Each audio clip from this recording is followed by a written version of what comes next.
په پاکستان کې پر پوځیانو یو خونړی برید وشو. سلام ستړي مه شئ، وخت مو په خیر. په لوی افغانستان چینل کې د تا ښه راغلاست وایم. د نویو تازه خبرونو دپاره درسره لوی افغانستان چینل سبسکرایب کړئ.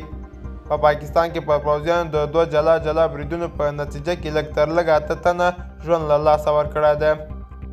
د پاکستان نه زموږ همکار ویلي دي چې لومړی برید پرون پنجشنبه په ناوخته ساعتونو کې د شمالي وزیرستان د تخیل په سیمه کې د پوځیانو پر موټر وشو. برید کوونکی د پوځیانو پر موټر چې د حرکت په حال کې و لومړی د راکټ انداز برید کړی او وروسته یې پرې د لاسي بمونو او سپکو درنو وسلو برید پیل کړی دی. په دې برید کې لږ تر لږه 7 تنه سرتیري ژوند له لاسه ورکړی دی. همداشان د شمالي وزیرستان د عشام په سیمه کې هم د ترهګرو د امنیتي ځواکونو ترمنځ نښته شوي چې په نتیجه کې یو تن امنیتي سرتیری ژوند له لاسه ورکړی دی.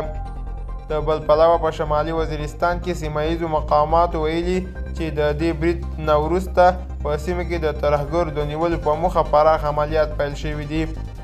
د ویلو ده چې څو ورځې مخکې په ډیري اسماعیل خان کې پر پولیسو خونړی برید شوی و چې په نتیجه کې 15 تنه پولیس مړه شوي او 4 نور ټپیان شوي وو. دوستانو دا زموږ د دې ساعت چمتو کلی خبر. تر بیا ښې چارې.